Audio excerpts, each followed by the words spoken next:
Welcome to Inspiration and Transformation from the Banks of the Ganga with Sadhvi Bhagawati Saraswati, an American sannyasi living at the Parmarth Niketan ashram in Rishikesh, India.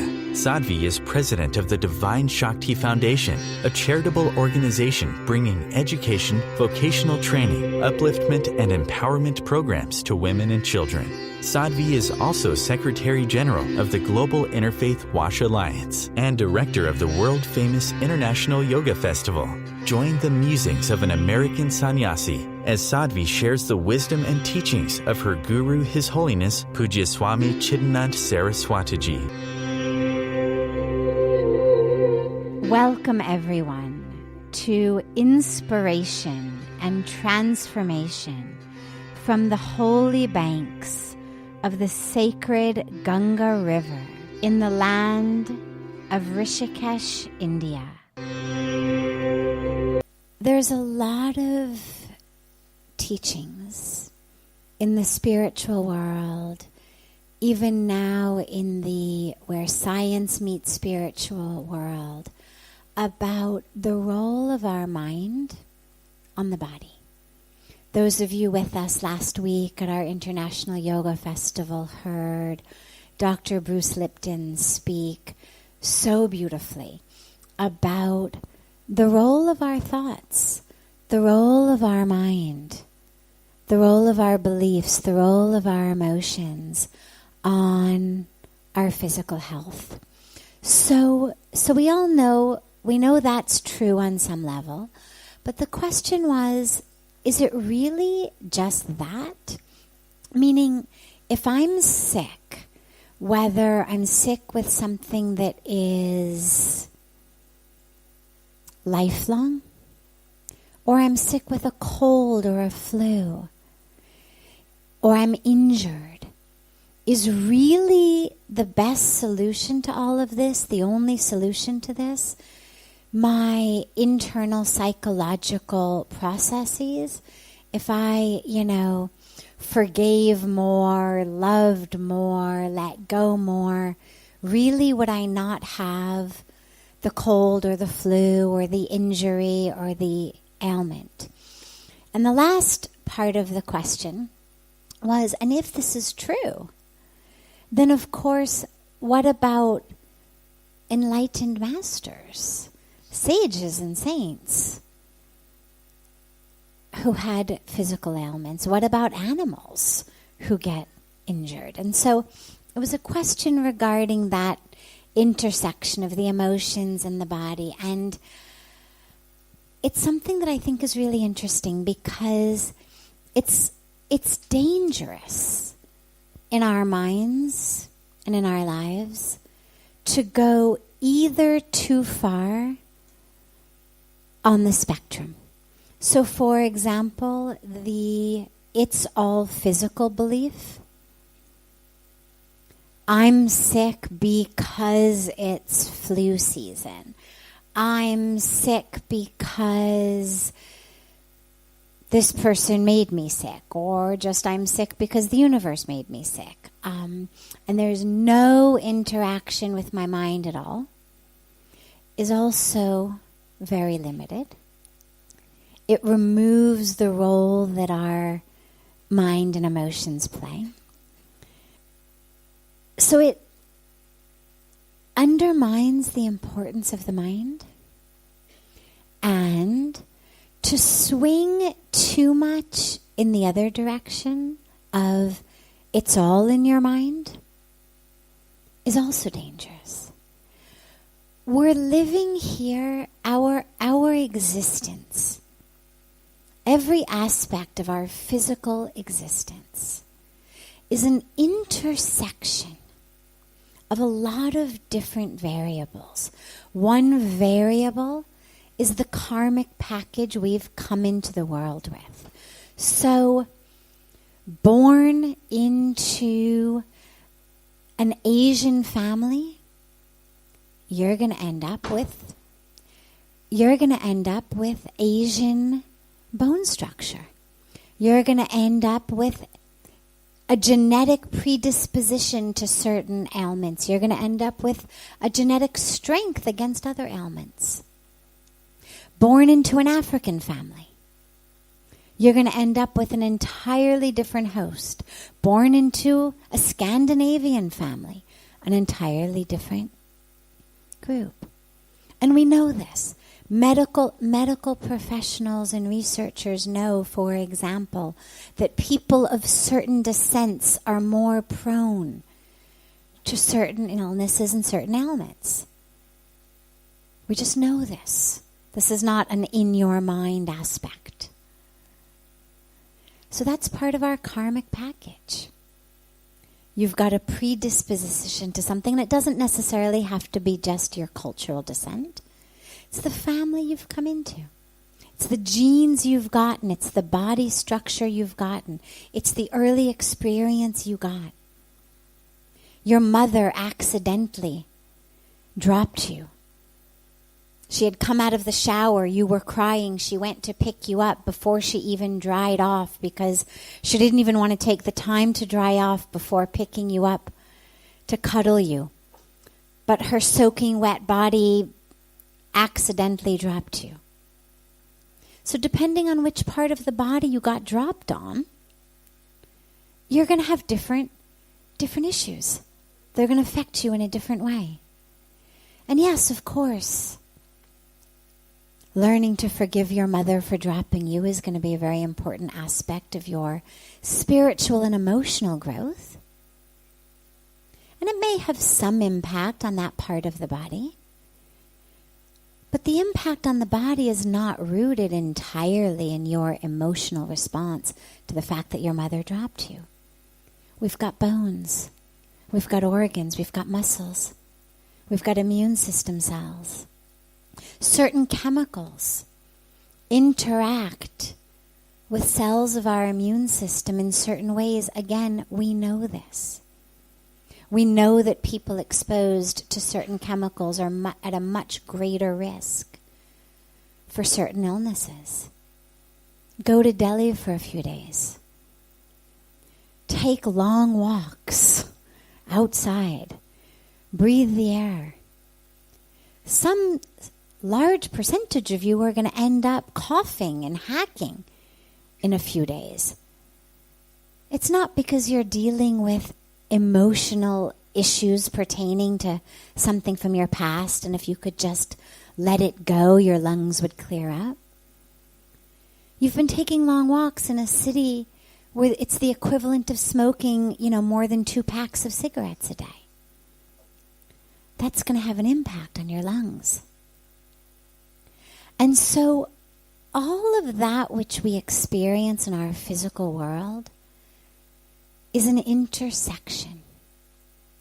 My favorite example that I share about this is if I decide that what I'm meant to be on the earth is a basketball player, and I decide that's my highest purpose, is I must start for the LA Lakers.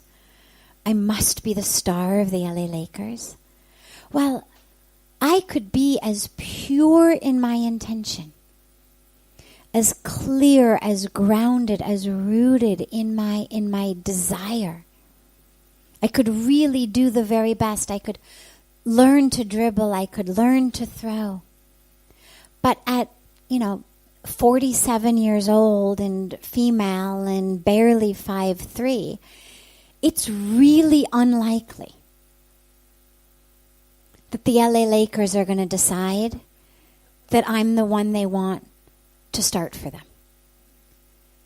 Not because there's something wrong with me emotionally, not that I haven't fully processed some emotional aspect of my history. Not that if I just could forgive my uncle, then it would all be okay and I would be able to play basketball. No, I'm the wrong height, I'm the wrong age, I'm the wrong gender. Not wrong in the big picture, but wrong for that particular thing. I grew up in LA in the 1970s when LA was one of the most polluted cities in the world. Almost everyone I grew up with has immunity issues. All of us who spent our early childhoods running around outside on days that in this day they would say, keep your children inside. They'd close school. It has an impact on the physical body.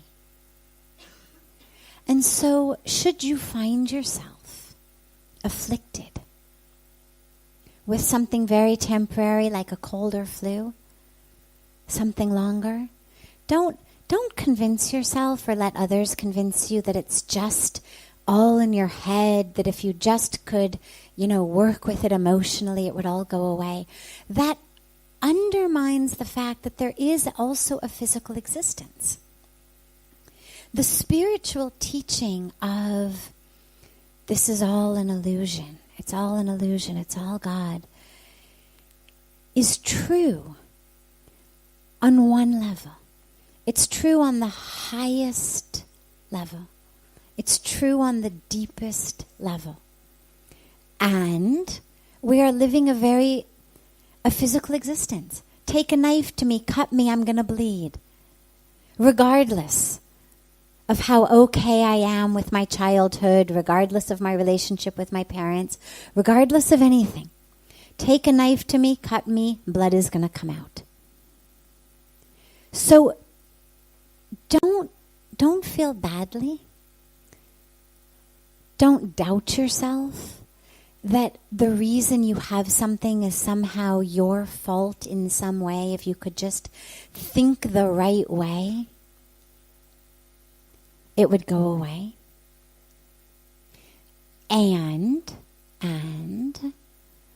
the other aspect is we know the power of the mind on every aspect of the body. That doesn't mean it's causational. That doesn't mean your mind has created it. You got bit by the wrong mosquito, you've got malaria.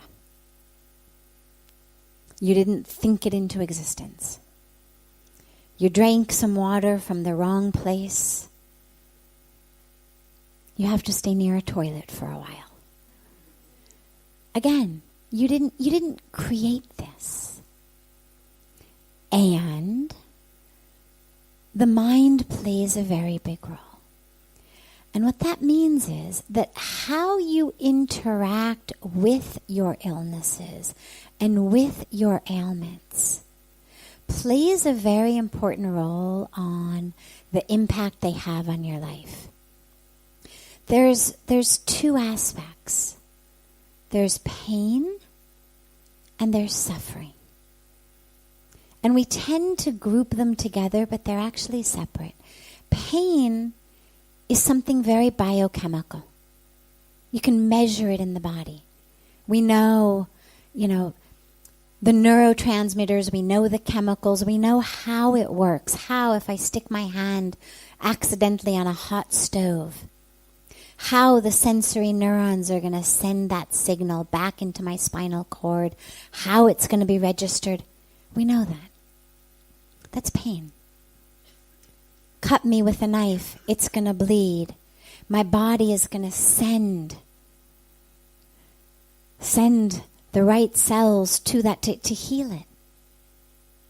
I'm going to have a pain response that makes my hand go there, makes my hand know I've been cut so I can stop the bleeding. That's going to make me limp a little, take the weight off it. But suffering is the emotional response to the pain or the illness. The suffering is the, oh my God, why me? It's not fair. There's something wrong with me. There's something wrong with the universe. There's something wrong with karma. There's something wrong with everyone else. Whatever it may be, the suffering is my drama. I've got a cold. I've got a flu. I've gotten a broken leg.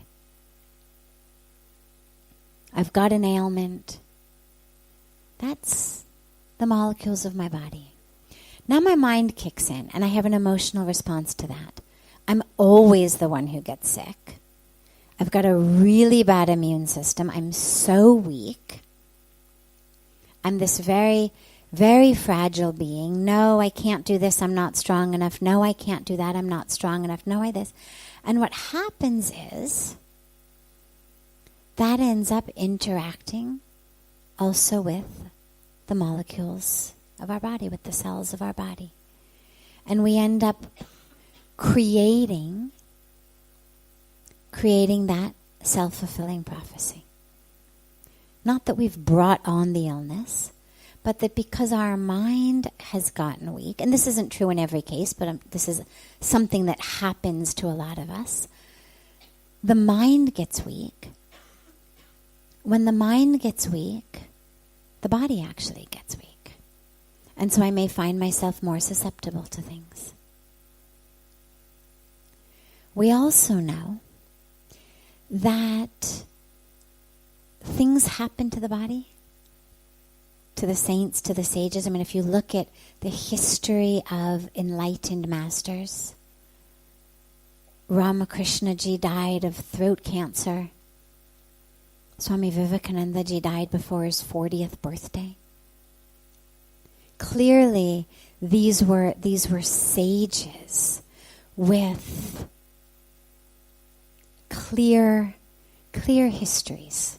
They were sages not with lingering emotional and psychological issues that were afflicting them. You know, I mean, we could say, well, you know, Ramakrishnaji, what is it you're not speaking that you've gotten this? You know, we could do the whole psychodrama on him, but no. I mean, you could do it if it weren't him, but because it's him, it's not going to fly. He was one of the greatest enlightened mystics ever to live. There was nothing he wasn't speaking that created cancer in his throat. There was nothing he was holding on to in that way. It was karma of the body.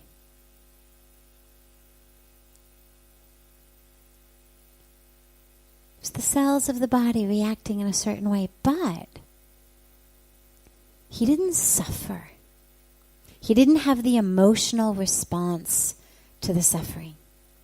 In fact, when his disciples would talk to him and ask him about, you know, the pain, he'd say, I don't have any pain. I have your throat.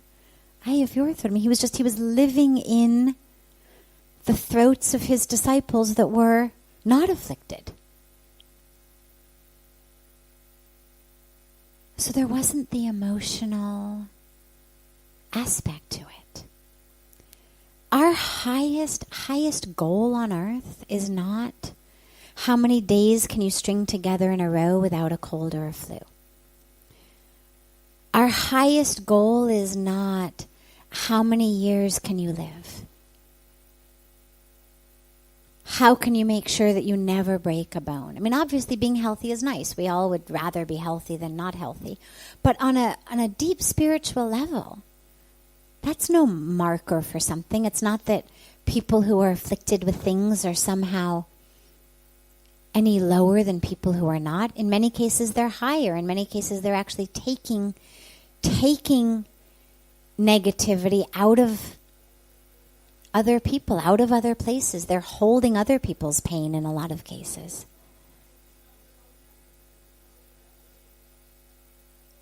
So that's not the highest goal. The highest goal is how consciously can you live? So as Pujya Swamiji says, it's not the days in your life, it's the life in your days. And that's the goal.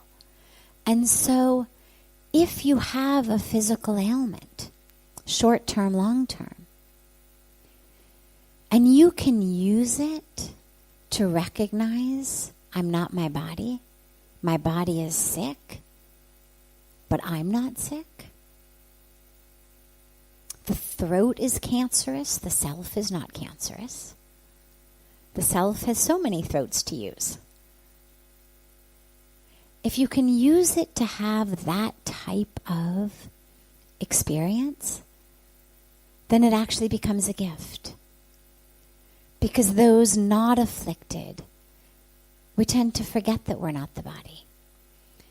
And when you get afflicted, the first thing that happens is we think we are the body. Oh my God, I'm going to die. Oh my God, I'm miserable. I'm sick, I'm this, I'm that. And it's an incredible opportunity to recognize you're not the body and to have that spiritual experience. So, no, it's not all in your mind. And yes, the mind plays a very crucial role. So should you be afflicted? The question becomes not, how did my mind create this? But rather, how can I use my mind? How can I use my thoughts? How can I use my emotions? In this case, to have the highest spiritual experience I can. Along the way, if it heals my body, fantastic. But you know, the miraculous healing stories that we hear of, the miracles that we hear of, whether it's Bruce Lipton sharing them or other people who share them, there's one crucial element to them. Those miraculous healings that take place are always part of a spiritual experience. It wasn't that they thought themselves well. It was that in the midst of horrendous illness, they were given a spiritual experience, and that spiritual experience cured the body. Not that the lack of it had created it, but the spiritual experience was the main thing. And what they write about, what they teach about is always the spiritual experience. The fact that the body got healed was a great bonus.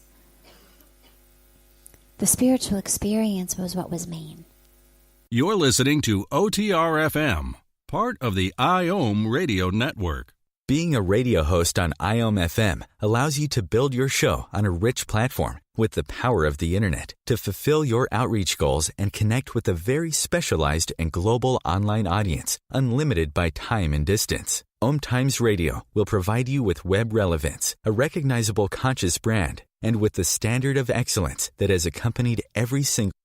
Join us here on the holy banks of Mother Ganga, in the lap of the towering and beautiful Himalayas, for our annual International Yoga Festival, taking place from March 1st to March 7th every year. Come, join your global yoga family in a true union of yourself with your divine self. We look forward to welcoming you all. You can go to the website on www.internationalyogafestival, all one word, .org. Look forward to welcoming you all home to the banks of Mother Ganga. Circle of Hearts Radio is a sanctuary on the airwaves. Join me, Grandmother Elia, in the circle on Sunday 2 p.m. Eastern as I share information to both enlighten and nourish your soul. Hi, this is Christina Ricci with RAIN. Every 2 minutes, another American is sexually assaulted. If you or someone you know has been sexually assaulted, you are not alone. Help is just a call or click away through the National Sexual Assault Hotline.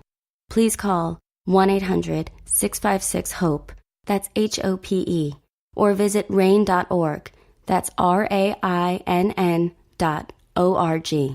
Brought to you by RAIN and this station. Welcome back to Inspiration and Transformation. I'm so glad to have you all back here with me. Is consciousness a phenomenon of the body? No. This is actually something I've thought a lot about.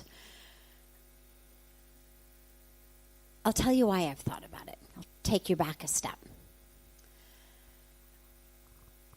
A woman I knew very, very well, and with whom I had spent a great deal of time over the course of many years, developed Alzheimer's and slowly lost faculties and eventually, sadly, passed away. As she lost her mental faculties, she lost, of course, recognition of people. And along the loss of the recognition, there was a loss of relationship. Now, as a scientist, as someone who had studied neurology, I could tell you what was happening in her brain. I mean, we know on some level which aspects of the brain, which parts of the brain are impacted in Alzheimer's. We may not know exactly why it happens, but we can certainly look at it clinically and say, this is Alzheimer's. Okay, here's the dendrites, here's the connections, here's what's happening. So I knew neurologically what was going on. And I had a moment in which I thought, okay, now wait. This is a woman who has been in a loving relationship with her husband for 50 plus years. Does love exist in our dendrites and glial cells? I mean, is that the home of love? Well, of course not. I mean, anybody who's ever experienced love, I don't know, I'm not prepared to accept the fact that the deepest love I've ever felt is just a product of my glial cells and dendrites and, no. It's who I am. Right? It's core. It's deep, it's soul, it's spirit, it's consciousness. It's not glial cells and dendrites. But if neurologically that's all that's happening to her, it's not affecting her soul, it's not affecting her spirit, she's conscious, she's awake, where's the love going? And this bothered me for a really long time. And I spent a lot of time thinking about it. And I asked a lot of leaders, a lot of people I trust. And over a couple of years, here's where I've come to with it.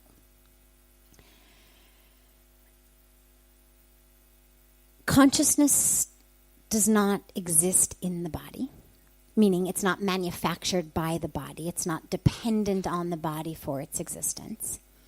And yet, our experience of consciousness is dependent upon the body. Here's a way to think about it. Michael exists.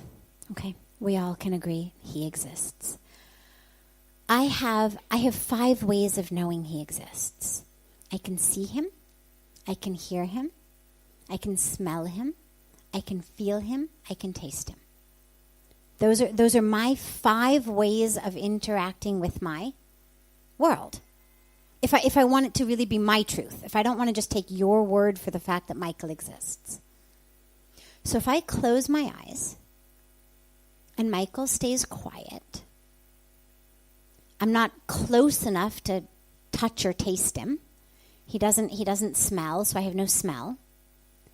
As far as my world is convinced, Michael no longer exists. Hasn't changed the fact that he exists. But I'm no longer able to interact with Michael. My experience of Michael has ceased to exist. It is dependent upon those 5 senses, or at least one of them. I need at least one of them in order to have any interaction with him on a level of existence. Consciousness exists.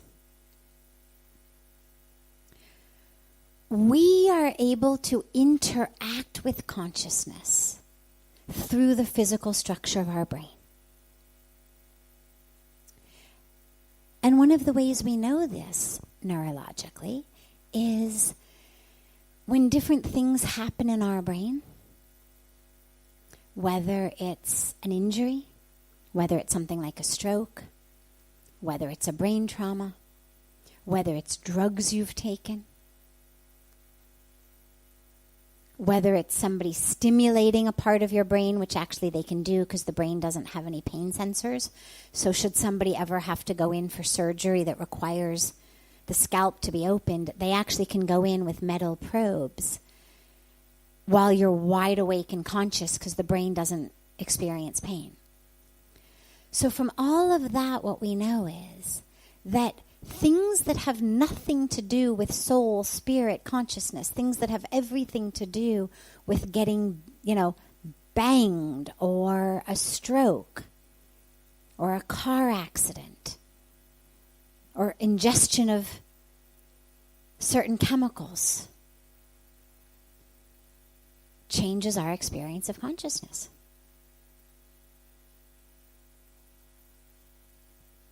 Talk to someone who's just ingested a lot of LSD about what consciousness is.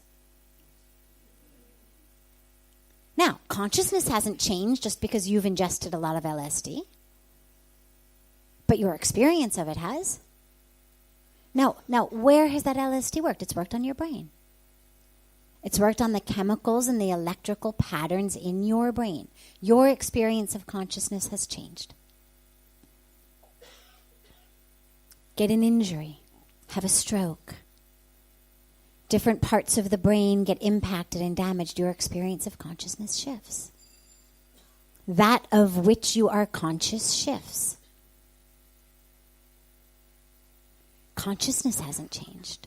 So when we think about consciousness, when we think about our soul, when we think about love, which was for me what brought the whole question up. The love exists, but her ability to interact with the love was impacted.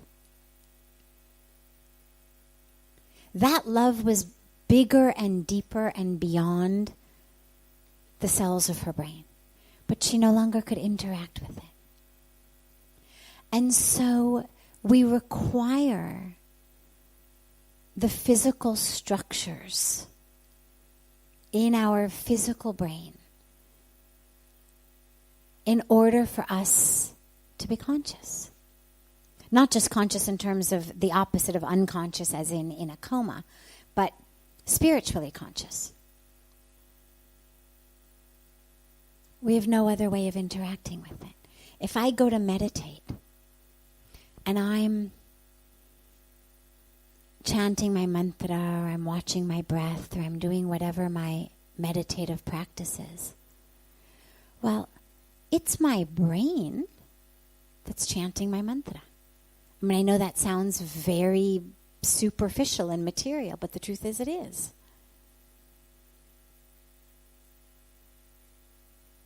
That repetition, the memory of what the mantra is, the ability to enunciate the words, these are all properties of my very physical brain. The ability to watch my breath, physical brain. That which that which actually makes me breathe, the involuntary even action of breathing, brain, brainstem. So it's all, and as I go deeper and deeper into my meditation, the experience I'm having, as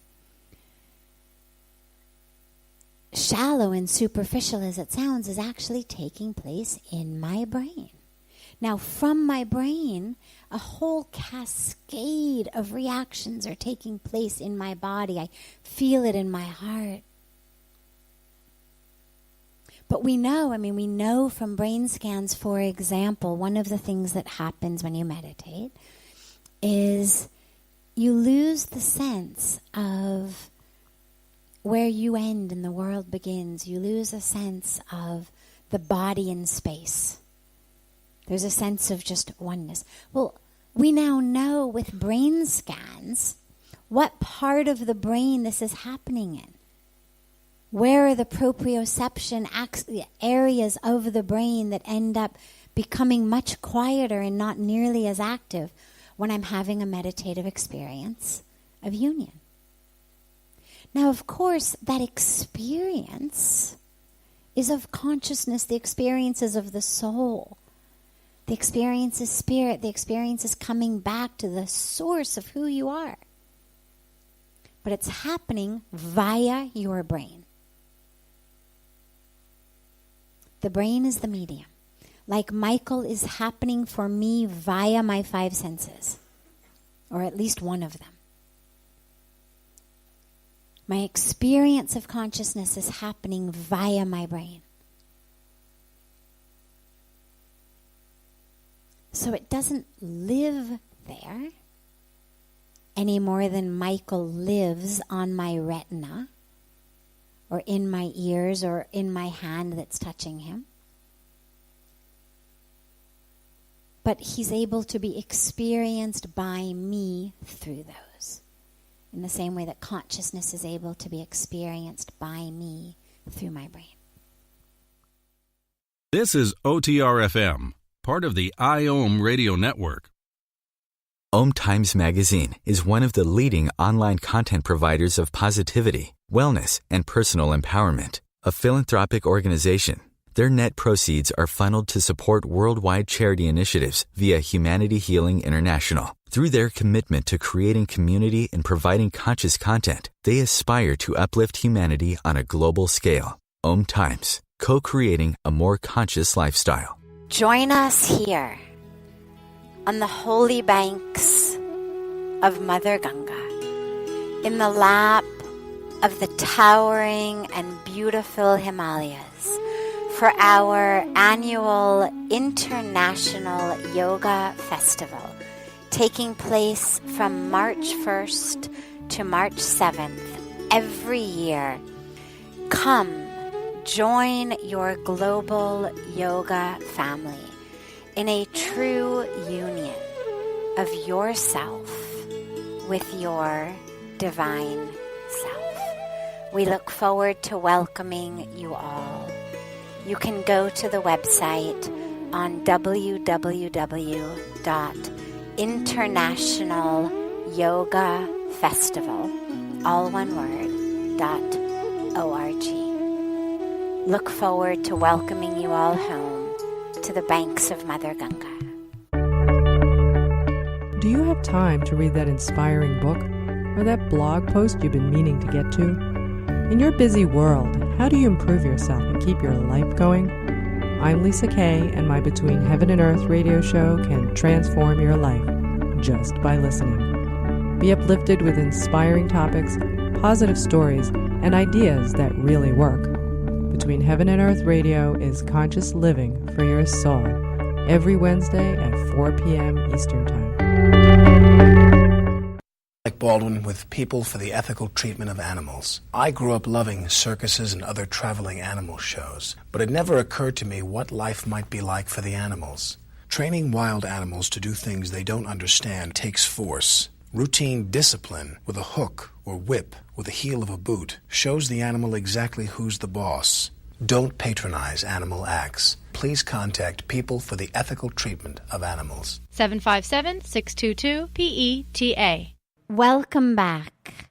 This is Sadhvi, Bhagawati, Saraswati with inspiration and transformation.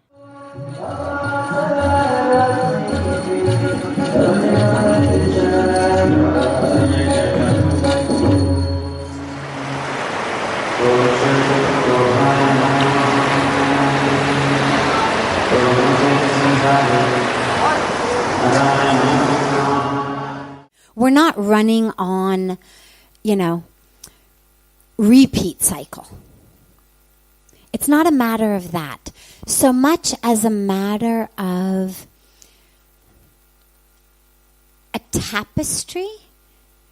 If you could envision, though, a tapestry that literally had no borders. And so what we're living as a thread is at this very little intersection If we identify as the thread of who we are, it's this little intersection of time and space. Here I'm with a red one, here I'm this, maybe part of a flower, maybe part of a river. But if you step back and you see the entire tapestry, it all exists at once. For the thread, if you were an ant crawling from one end of the thread to the other end of the thread, it would be continuous. You'd go from flower to river to farm animal to, whatever it might be a tapestry made of. But actually the entire tapestry has always existed. It's just we don't have the vision to see it. And if you imagined that the tapestry literally had no beginning and had no end, we'd have to visualize it like that. But it's not that it's on auto-repeat cycle. Yeah, so we're not reliving something that's already happened. We're just living something that is part of a much bigger picture. We're living something that is part of a past, present, future. And we have free will. So here we have a tapestry of which we are a part, and you as the thread, or you as the ant on the thread, whichever metaphor works better for you, in addition to being part of the tapestry, of which the entire picture is visible, you also have free will. You're a piece of red thread today, but you'd rather be blue thread tomorrow, no problem. You can't change the color today because that's based on the colors that you put together yesterday. But you want to be a blue thread tomorrow? All right. You want to be a purple thread tomorrow? Doable. Well, right. So this is that's why I said this is the fun part. This is the and. Yes, it's a tapestry. Yes, the masters can say here, and you have free will to change it. Very, very quickly, for anybody who might not be here tomorrow, but it is a fun topic to delve into in more depth, the way that seeming irony has been explained to me is in two ways. One, that even though you have free will, because of your karmic package, how you're going to use that free will is also predetermined, which in and of itself is a paradox. The other way it's been explained to me, though, and which Pujya Swamiji says, is you can change that tomorrow. Yes, we can say this is written, this is your stars, here's your horoscope, and you have free will to change that. You cannot change the situation, but you can change how you react in the situation. So for example, and I'll leave you with this, let's say your horoscope says drowns in big wave. Might as well go back to my morbid example from the beginning. Drowns in big wave on the full moon. Okay? Well, here's where your free will comes in. If you get a horoscope reading that tells you that, or you have a guru in your life who can see that, the guru says to you, I don't think you should go swimming on the full moon. Got plans for the full moon? You're going to come here and sit right at my feet. You're not going to budge. And then you fight, and you say, oh, but I was supposed to go surfing on the full moon. And the guru says, you're going to sit here. Or you get a horoscope reading, and then you use your free will to say, okay. You can't change the big wave. Wave is coming. Your free will has nothing to do with the wave. Your free will has to do with how you interact with the wave. So the horoscope says big wave, drowning. You say, okay, not a good weekend for the beach trip. Or I'm going to go to the beach and sit on the porch and read. So this is the way that it's been explained to me of that interaction. Yes, it's written, and we have free will, and we have the benefit of the gurus, the sages, the ones who can see in our lives. This is OTR-FM, part of the IOM radio network. OMTimes magazine is one of the leading online content providers of positivity, wellness, and personal empowerment. A philanthropic organization, their net proceeds are funneled to support worldwide charity initiatives via Humanity Healing International. Through their commitment to creating community and providing conscious content, they aspire to uplift humanity on a global scale. OMTimes, co-creating a more conscious lifestyle. Do you have time to read that inspiring book or that blog post you've been meaning to get to? In your busy world, how do you improve yourself and keep your life going? I'm Lisa Kay, and my Between Heaven and Earth radio show can transform your life just by listening. Be uplifted with inspiring topics, positive stories, and ideas that really work. Between Heaven and Earth radio is conscious living for your soul, every Wednesday at 4 p.m. Eastern Time. Like Baldwin with People for the Ethical Treatment of Animals. I grew up loving circuses and other traveling animal shows, but it never occurred to me what life might be like for the animals. Training wild animals to do things they don't understand takes force. Routine discipline with a hook or whip with the heel of a boot shows the animal exactly who's the boss. Don't patronize animal acts. Please contact People for the Ethical Treatment of Animals. 757-622-PETA. Welcome back. This is Sadhvi, Bhagawati, Saraswati with inspiration and transformation. Is omitting the same as lying? So if we omit the truth, is that the same as lying?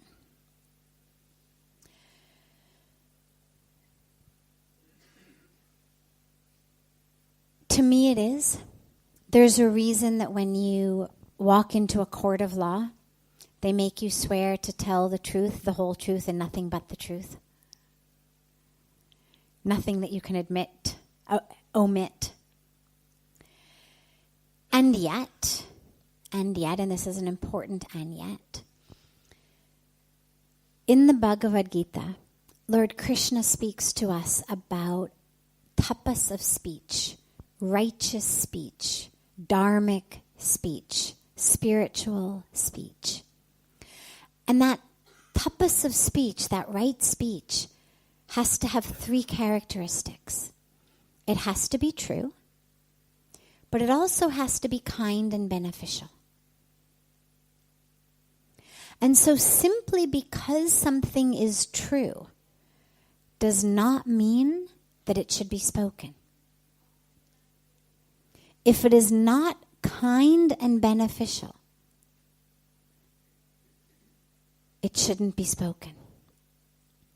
And so when we understand that and we look at that, we realize, well, okay, just because something is true, if it's not kind and not beneficial, I shouldn't speak it. This is what Lord Krishna teaches us. It's not the world I grew up in. In the West and in my life, it was always truth at all costs. Truth at all costs. Doesn't matter how much it hurts, you or the other person. If it's true, it's in the highest good. No matter what it may be, you must tell it, even if you haven't been asked. My favorite personal story on this was my last year of high school. I was 17, and my boyfriend, who was my first love, the love of my life, the soulmate that you can only have when you're 16 or 17. I mean, there's a very special quality to being in love when you're that age.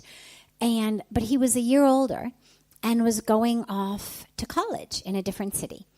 And my dad, who is a divorce attorney, and at that point had spent a few decades, now has spent many decades, divorcing people all day long, morning till night. So he and I were out to dinner in the beginning of my last year of high school. And he says to me, I can still picture the diner we were sitting in, and he says to me, so what's going to happen with you and Eric now that you're going off, that he's gone off to college? And I said, well, we're going to be together forever, of course, because we are soulmates. And I said, but we're going to have an open relationship. And my dad says, tell me about it. What does that mean? And I said, well, we're going to date other people, tell each other about it, be totally honest, and stay together forever. And so my dad says, okay, let me get this straight. You're going to date other people, tell each other about it, and stay together forever. And for me, the truth is the highest good. The truth, at all costs, truth will solve everything, vision of the world. I said, of course. And my dad, in what to me is just Parenting Hall of Fame, first place award, does not say to me, you crazy idiot. He says, well, that sounds very interesting. I look forward to hearing how that works out for you. And I love that story because 30 years in retrospect, it's so easy to realize, of course that's not going to work out. But the world that I came from was truth at all costs. Is it kind to tell your soulmate that you've been dating someone else? Of course not. Is it beneficial in the long run? Of course not. But because it was true, and because I hadn't yet read the Bhagavad Gita and didn't yet know this, we thought truth at all costs. So when Lord Krishna says it's got to be all three, now remember, truth is one of those three things. So he's not condoning white lies. He's not saying if it's kind and beneficial but untrue, you should say it anyway. Clearly the teaching is, if it's not all three of those things, be quiet. Just be quiet. And so I bring this up in response to the question because is omitting the same as lying? Well, not in that case. If you're purposely omitting something because you're afraid of the consequences, because you're embarrassed, because you're ashamed, then yeah, it's basically the same as lying. It's like the kid who comes home from school and mom says, how did your math exam go today? And, you say, oh, it went great. But you don't mention the fact that you also had a science exam which you failed. Well, she may not have known about it. She didn't know to ask. When she's asking about your exams, clearly she wants to know about all of the exams. You've omitted it because you'd much rather her be happy about your math exam than get in trouble for not studying science. But if you're omitting it because it's really not kind and not beneficial, then by standards much higher than the ones that I grew up with, not by my parents, by my own internal sense of the universe, then no, it's not the same. Lying is a purposeful lie. It's a sin. When you look at the yamas and the niyamas of the 8 limbs of yoga that Patanjali gave us, well, the first is nonviolence, the second is truthfulness. So it's right there at the very base of living a dharmic life, a yogic life. You have to be honest. But there's plenty of situations in which silence or a smile or a change of the subject is actually the most beneficial response to the moment. This brings to a close this hour of inspiration and transformation. Thank you so much for joining me. I'm so glad to be together with you all each week, and I look forward to being together again next Thursday, same time, on OMTimes Radio.